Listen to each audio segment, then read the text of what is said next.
Será a geração Z, a geração do fim do mundo como conhecemos?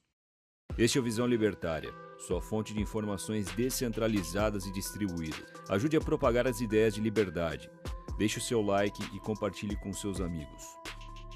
A geração Z, nascida entre 1995 e 2010, criada tendo a internet como extensão de si, desperta curiosidade e preocupação.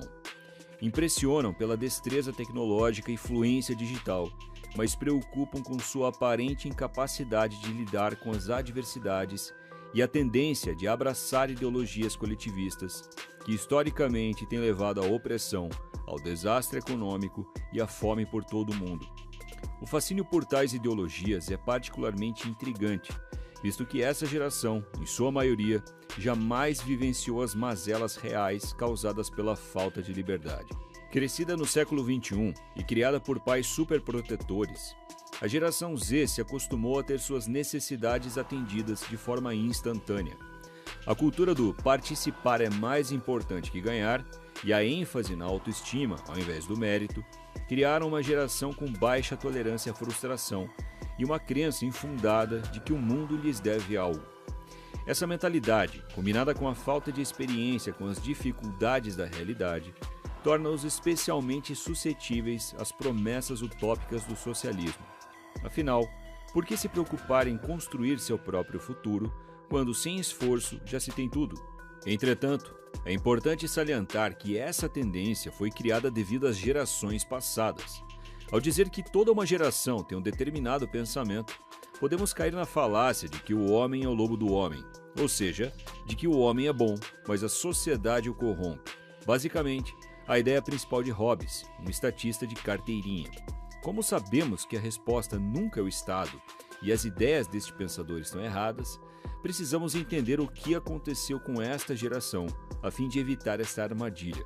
Para entender melhor isso, é necessário saber que a geração Z cresceu num período de relativa prosperidade econômica e estabilidade social, sem vivenciar grandes guerras, crises econômicas ou, no caso do Brasil, os períodos de hiperinflação que moldaram as gerações anteriores. Isso tudo é verdade. Contudo, foram as gerações anteriores que ensinaram e moldaram o pensamento da geração Z. Inclusive, foram os responsáveis por roubarem o futuro desta geração.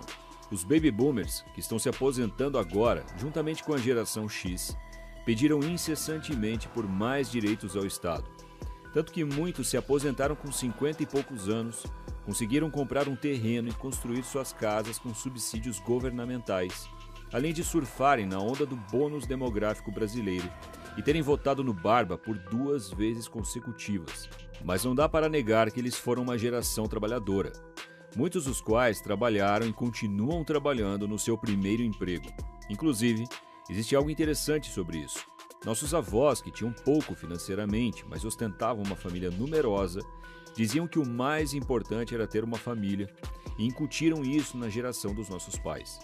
A geração dos nossos pais é conhecida principalmente pelo alto nível de divórcios e pelo foco no trabalho. Percebendo que família não deu muito certo, disseram à próxima geração, a nossa, que o importante não é a família, mas os estudos para conseguir um trabalho que pague bem, afinal eram conhecidos por isso. E foi o que a nossa geração fez.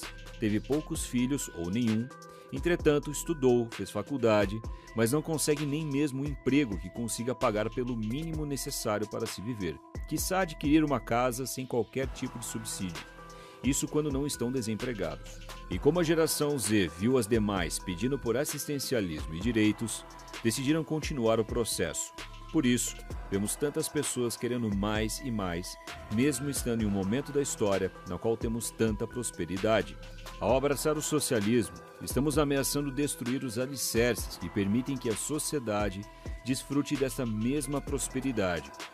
Mesmo os nascidos em berço de ouro encontram na esquerda os jargões e mantras que permitem se vitimizar, esbravejando sobre injustiça social, racismo, machismo, fascismos, homofobia e tantos outros ismos e fobias, sempre pedindo por mais intervenção estatal, enquanto digitam em uma tela ultramoderna de um iPhone de última geração.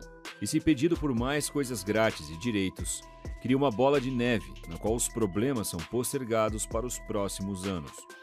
Como ninguém quer resolver os problemas atuais e os passados, eles apenas vão se acumulando para as próximas gerações. Agora imagine o seguinte: você percebe que o casamento dos seus pais não deu certo. Sua geração talvez seja a primeira que não poderá se aposentar. Por conta do alto custo de vida, decide postergar ou mesmo não ter filhos.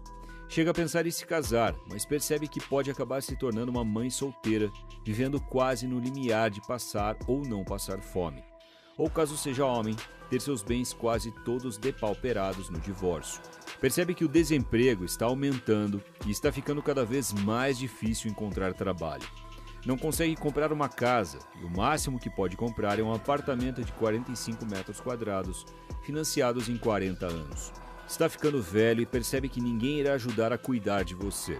Não ficaria revoltado?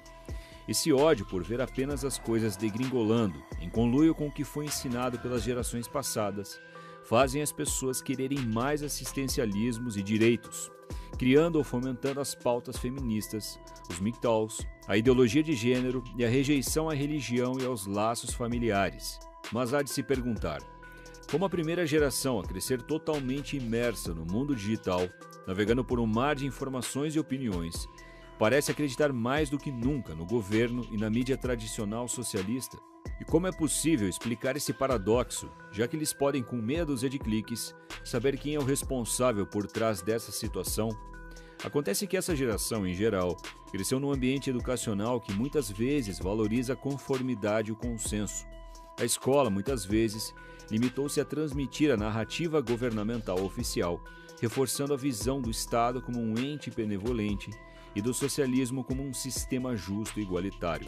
Esse problema é agravado pela falta de informação dos pais, os quais apenas repetem o jargão de que o importante é estudar e ter um bom trabalho.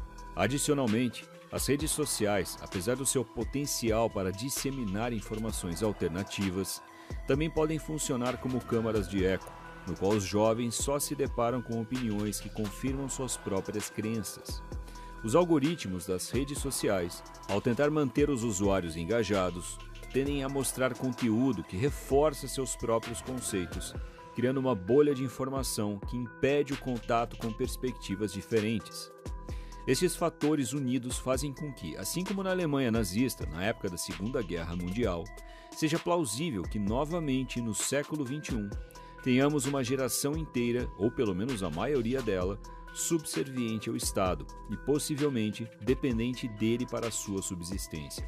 E o pior, com a globalização, esta conformidade a um governo centralizado pode ocorrer em escala global e não mais isoladamente.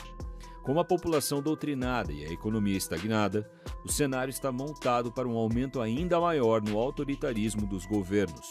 Afinal, quem paga a conta sempre manda, e em um Estado que controla a economia, a cultura e até por que não o pensamento de seus cidadãos, poderá controlar a vida em todos os aspectos. Mas ainda há esperança. A geração Z é inteligente, criativa e resiliente.